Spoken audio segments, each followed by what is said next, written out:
I never thought I would be writing this, but after what happened to me, I have no choice. My name is Wilson, and I was a commercial airline pilot for over 2 decades.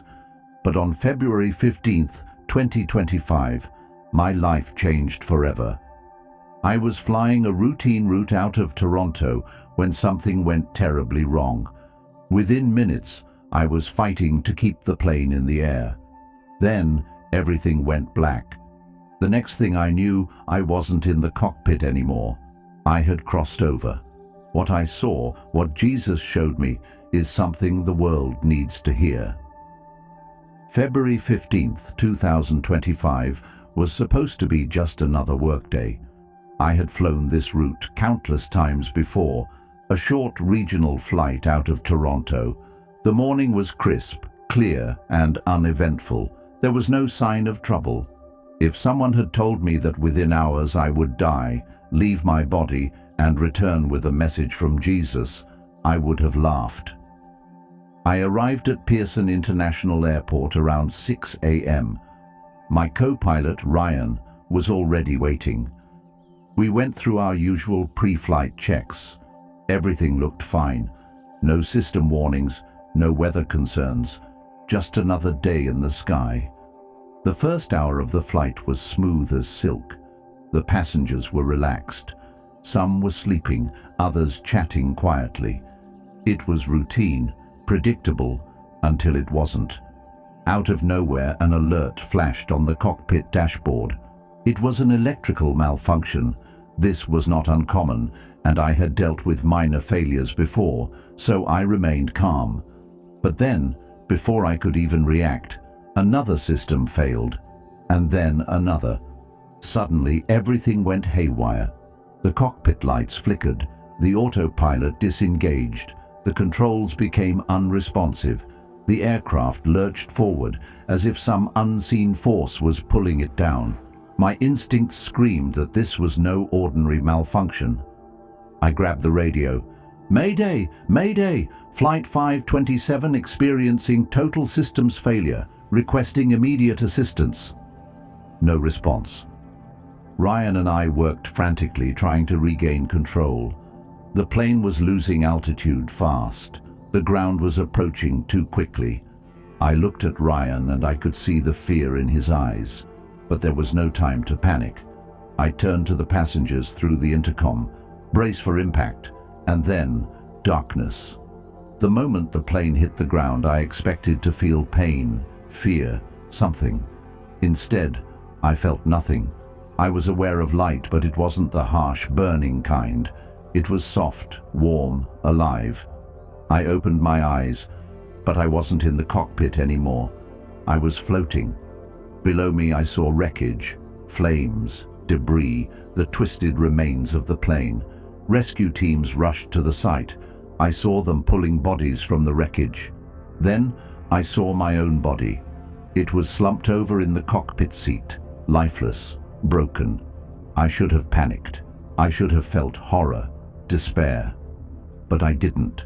There was only peace. An overwhelming, all-consuming peace that made no sense. Then I heard it. A voice. Wilson. Not just any voice. It was powerful, familiar, eternal. I turned, and there he was. I hovered above the crash site, watching everything unfold in perfect clarity. Time felt different here, stretched, slowed, endless. I saw it all. The firefighters dousing the flames, the paramedics moving swiftly, the survivors staggering away in shock. I saw Ryan. He was being pulled from the wreckage, barely alive. The emergency crew worked on him frantically. They didn't even look at my body. Then, something strange happened. I realized I could hear everyone's thoughts, the rescuers' fear, the passengers' last prayers, even the desperation of those watching from afar. And yet I felt no fear, no sadness, because something else was pulling me upward. The world below me started to blur. The burning wreckage, the rescue teams, it all faded away.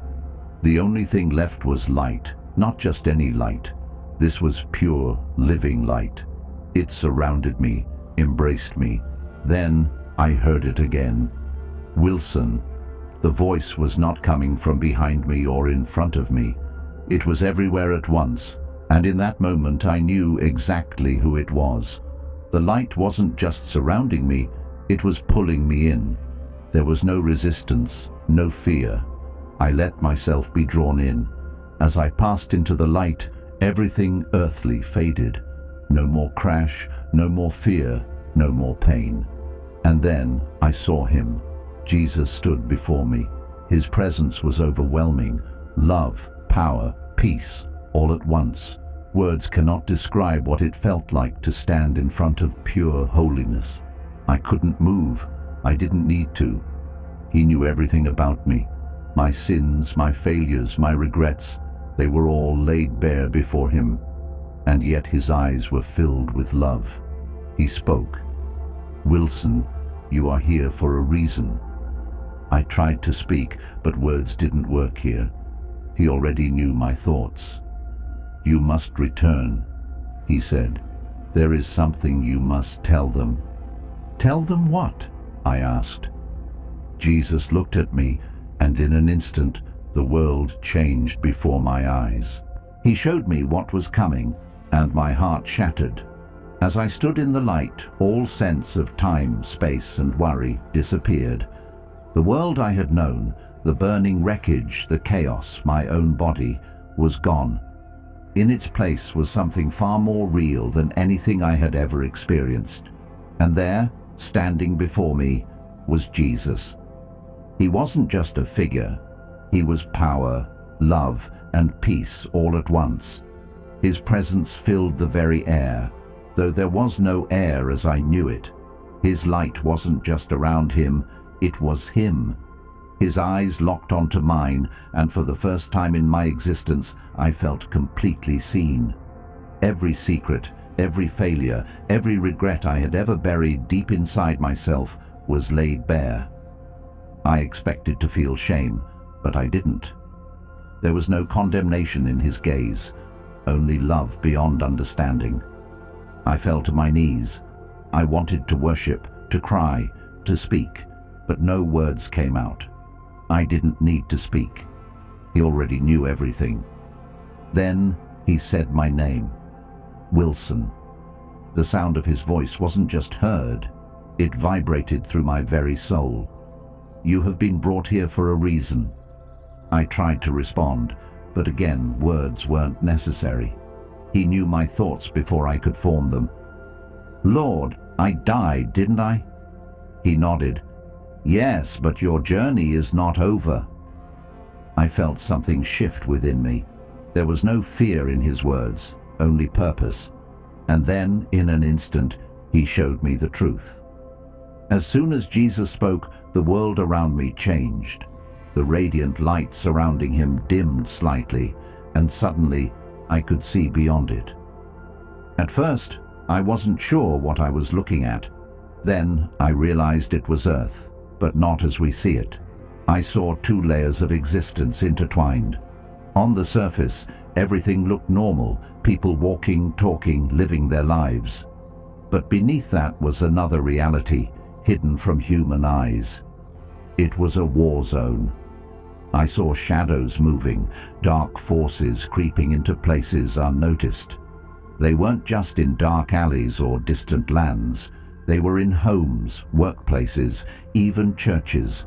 People couldn't see them, but they were there, whispering, influencing, weaving deception. Jesus spoke again. "The world you left behind is not what it seems. The enemy has blinded many." He raised his hand, and suddenly I could hear the whispers, soft at first, then growing louder. "Take the easy way. You deserve this. Why wait? You can have everything now.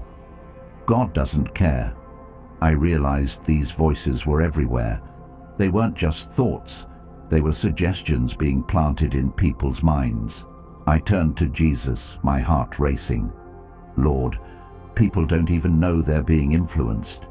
His eyes filled with sorrow. That is the greatest deception of all. Jesus turned to me, and suddenly the vision shifted again. Now I saw a future not far from now. At first everything seemed normal.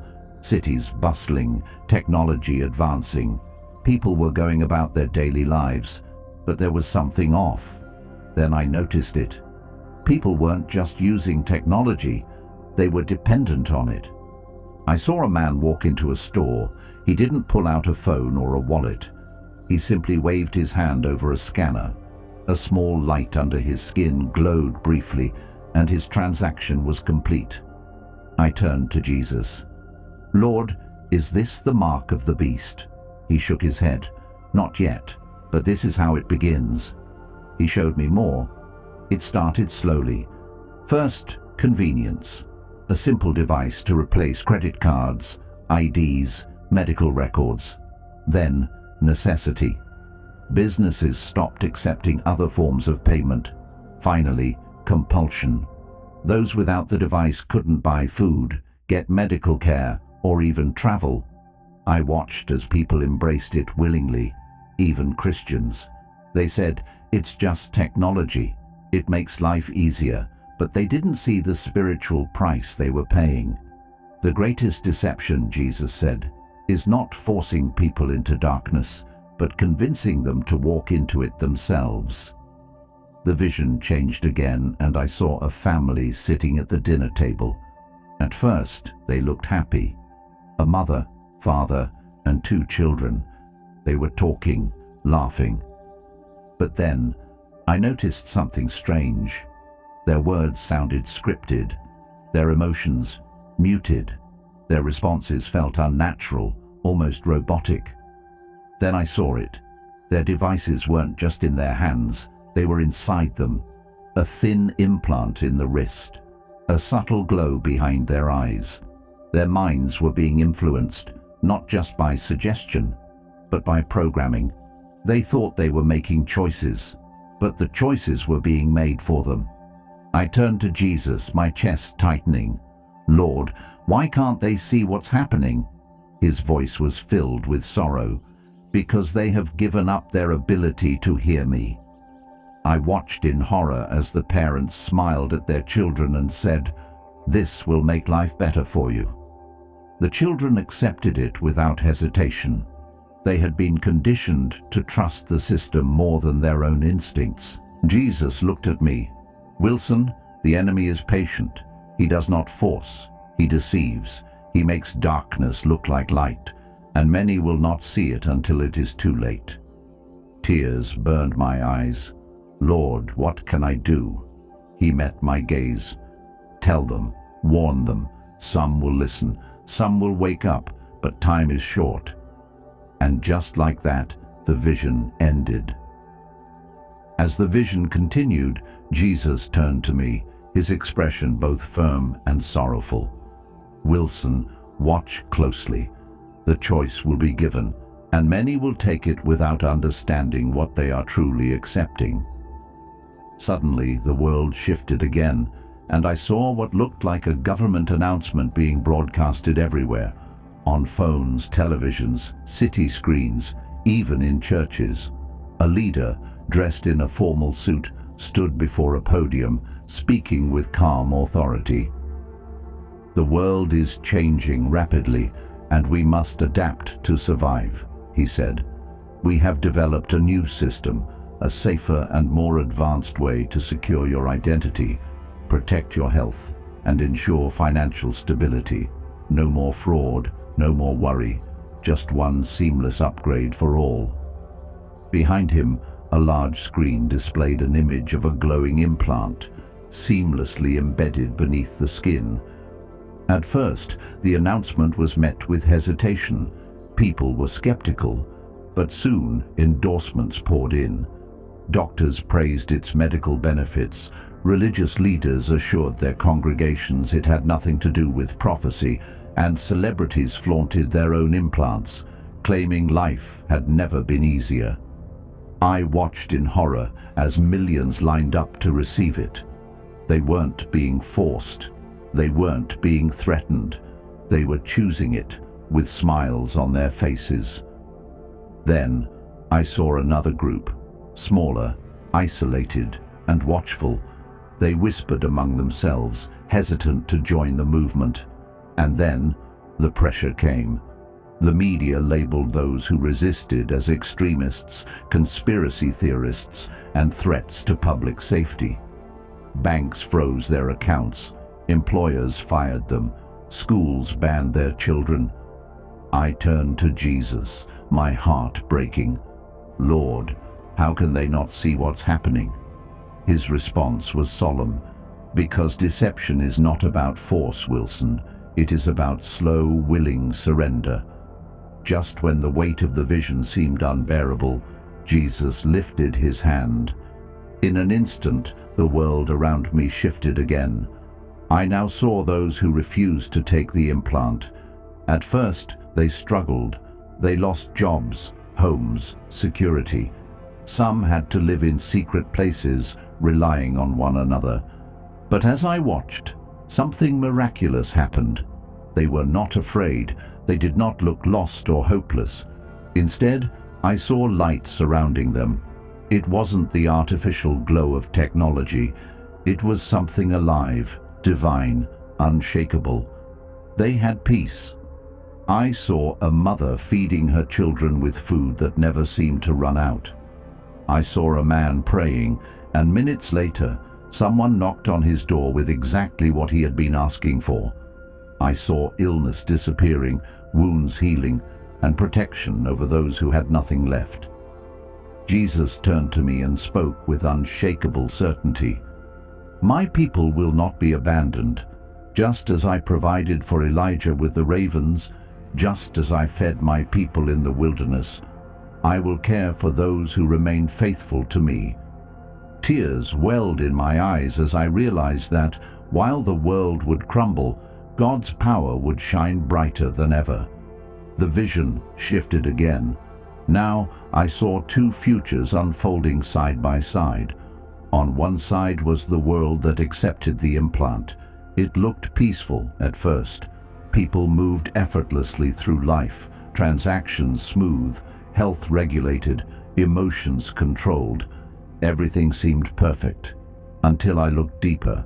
Their eyes were hollow. Their laughter was empty. Their prayers were silent. I watched in horror as people who had once loved God now felt nothing. They still went to church, still read scripture, but they no longer heard his voice. The implant had cut them off from him. On the other side, I saw the faithful, the ones who refused to accept it. Their lives were difficult, but they were alive in a way the others weren't. They still felt joy. They still felt sorrow. Most importantly, they still heard Jesus. And then I saw something incredible. A great darkness began to spread over the world. The ones who had taken the implant stood still, unaware. They didn't even see it coming.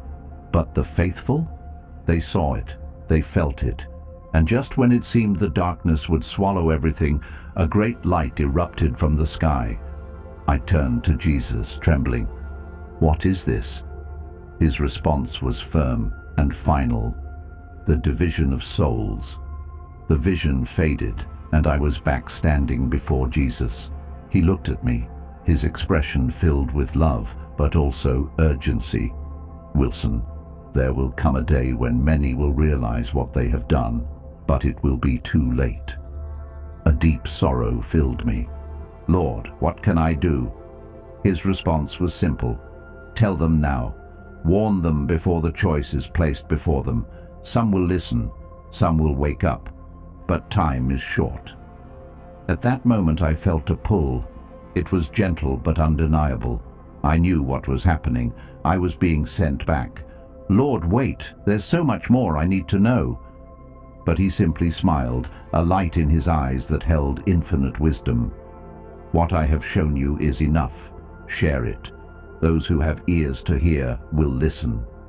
And then everything disappeared. In an instant, the vision of Jesus faded, and I felt a force pulling me backward, fast, strong, unstoppable. It was as if I was being sucked through a tunnel, moving at an unimaginable speed. The warmth of heaven vanished, and suddenly I felt something cold, heavy, and painfully familiar. My body. My chest heaved violently. My lungs burned as if I had been suffocating. A loud beeping filled my ears, along with voices shouting, "We've got a pulse!" My eyes fluttered open, and I was immediately met with the blinding brightness of hospital lights. The first thing I saw was a doctor staring at me, his expression frozen in shock. Nurses rushed around, their movements hurried, their voices filled with urgency. I tried to speak, but no sound came out.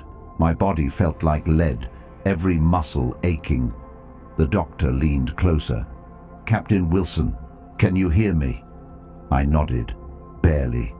One of the nurses let out a gasp. "I can't believe it," she whispered. They couldn't believe it because I had been dead, not just unconscious, not just in critical condition. I had been clinically dead for over 7 minutes. I should not have woken up. I should not have been alive. But I was, because Jesus sent me back, and I knew I had a mission. The medical team was stunned. I could hear them murmuring as they checked my vitals. "We lost him for 7 minutes, and now he's talking? This doesn't make sense. He should have brain damage." But I felt perfectly fine. Yes, my body was weak, but my mind, it was sharper than ever. I knew what had happened. I died and was brought back by the will of Jesus. But how could I tell them? Would they even believe me? The doctor asked, "Wilson, do you remember what happened?" I hesitated. If I told them everything, they'd think I had suffered hallucinations. But I couldn't lie. So I simply said, "I saw Jesus." The room fell silent. The doctor's expression shifted, a mix of curiosity and disbelief. Some of the nurses looked at each other, unsure how to react. Finally, one of them, a young woman with tears in her eyes, whispered, "Tell me what you saw." And so I did.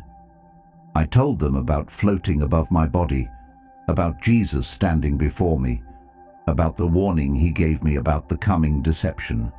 Some listened in awe, others looked away, unable to process it. But one thing was clear, none of them could explain how I was alive. Then the doctor spoke. "Wilson, people don't just come back from what you went through, but you did, and you don't seem surprised by it." I shook my head. "Because it wasn't my time.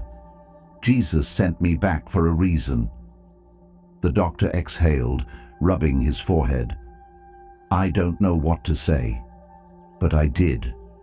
You don't have to say anything, just listen. Because what I saw wasn't just for me, it was for everyone. That was 6 months ago. Since then, I have watched everything Jesus showed me start unfolding. Every time I see news about digital implants, biometric tracking, and global technological advancements, I feel the weight of his warning. People are embracing convenience over discernment. Churches are silent on these matters, assuring their congregations that there's nothing to be concerned about. And yet, I know the truth. I know what's coming. That's why I'm writing this. Because I have to. Because time is running out. If you're reading this, please don't ignore it. I'm not asking you to believe me blindly. I'm asking you to seek Jesus yourself. Pray, read his word, ask him for discernment, because the deception will come disguised as a solution. It will look good, feel safe, and make life easier, but the price will be your soul. Jesus didn't show me these things to spread fear. He showed me so that we can be prepared. He promised that those who remain faithful will be protected, that even in the darkest times, his light will not be extinguished. That's why I had to share this. I don't care if people mock me, ignore me, or call me crazy. I died. I stood before Jesus, and I came back to warn you. If you take anything from this testimony, let it be this. Stay close to Jesus, because the time is coming when you will have to choose. And once that choice is made, there will be no turning back. Since the day I returned from death, I have not been the same. My body healed, but my soul will never forget what I saw. I am haunted, not by fear, but by the urgency of what Jesus showed me. Because the battle isn't coming, it's already here. The deception isn't something that will arrive in the distant future. It's happening now. Most people are blind to it, just like I once was. But once your eyes are opened, you can't unsee it. After I left the hospital, I spent weeks watching, listening, praying, and I saw it everywhere. The world is being conditioned. People are losing the ability to think for themselves. Everywhere I look, I see a slow, subtle takeover. It's not just about technology, it's about control. Jesus showed me a world where people no longer question what they are told. I thought it was something that would happen far in the future, but when I turned on the news, I saw it playing out in real time. Look at how people are programmed to obey without hesitation. Look at how dissenting voices are silenced. Look at how faith is being treated like an outdated belief system, something to be tolerated but not respected. And most of all, look at how people are willingly giving away their freedom in exchange for convenience. Jesus showed me a world where people no longer needed to be forced into submission. They would walk into spiritual enslavement willingly. And now I see how it's happening, bit by bit, step by step.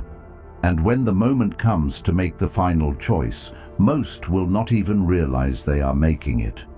That's what keeps me awake at night, because I now understand that the battle for souls isn't coming, it's already raging, and most people don't even know they're in the middle of it. One of the most terrifying things Jesus showed me wasn't the darkness, it was how beautiful the deception will be. Most people think the mark of the beast will come as something obvious. They think it will be an obvious evil, something that only the wicked will embrace. But that's not what I saw. I saw something that looked like progress. I saw something that people welcomed with open arms. It wasn't forced upon them. They asked for it. I saw a world where technology was no longer separate from humanity, but a part of it. At first, it started innocently, a simple implant that could store medical data, financial records, and personal information.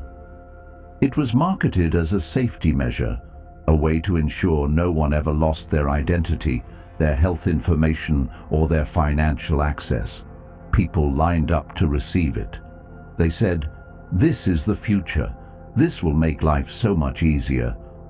And for a while it did. But then it became more than just convenience. It became compulsory. If you didn't have it, you couldn't buy or sell. You couldn't access basic services. And yet most people still didn't question it, because it didn't come with force. It came with promises. Jesus showed me how the enemy works.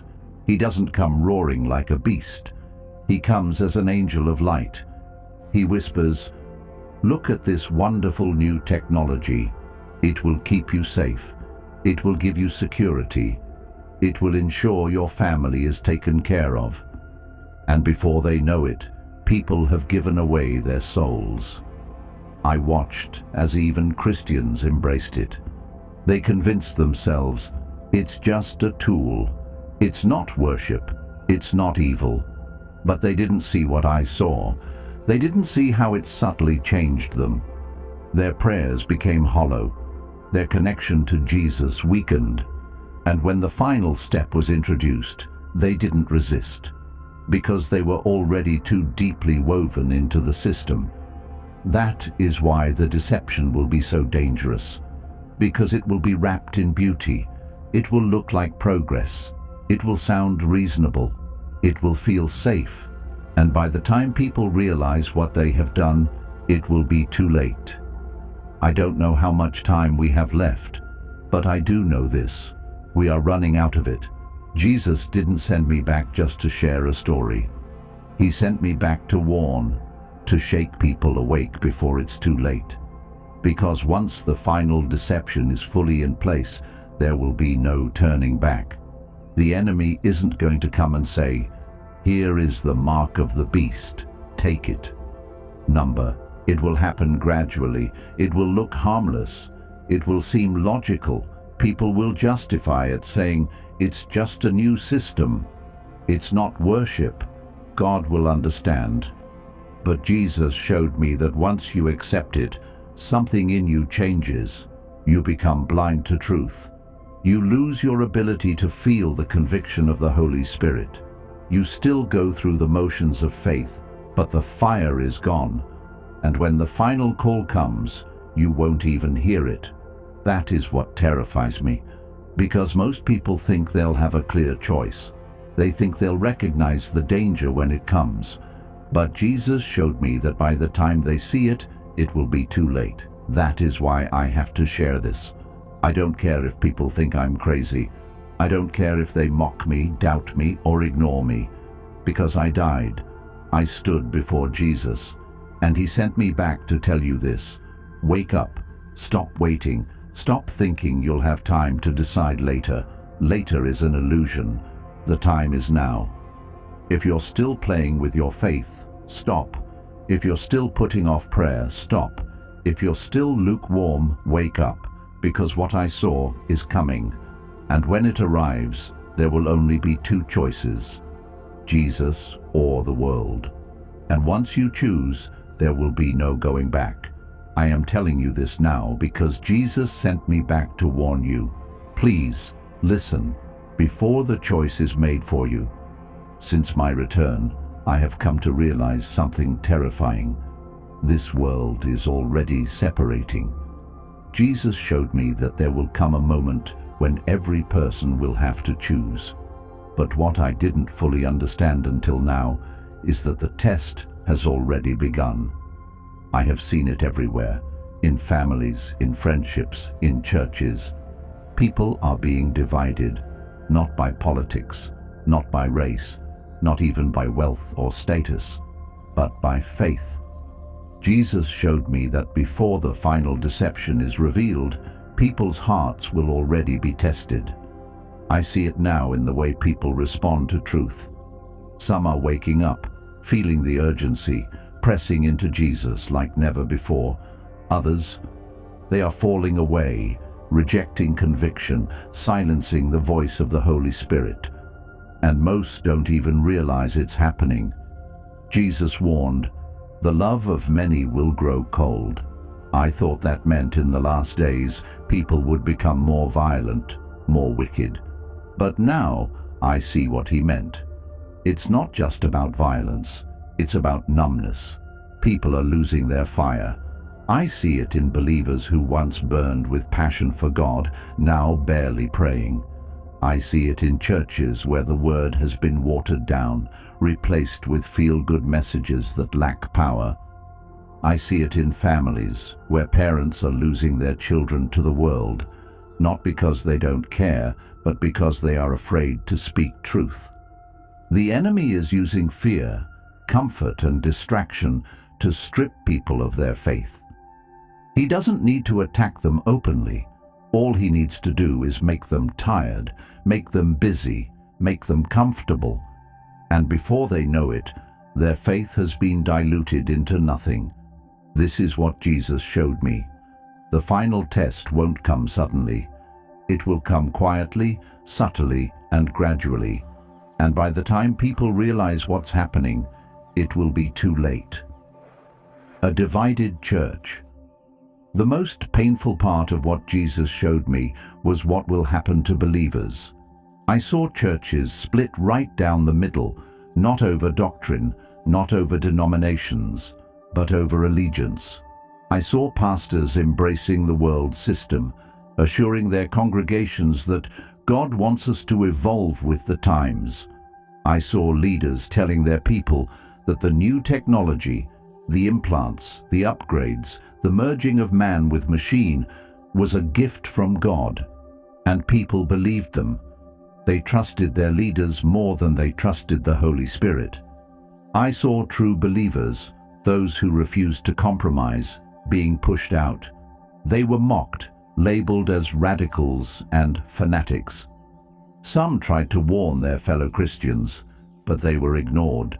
I saw them gathering in homes, in forests, in basements, not in fear, but in faith. They had nothing, no buildings, no government approval, no status, but they had Jesus, and they had each other, and Jesus was with them.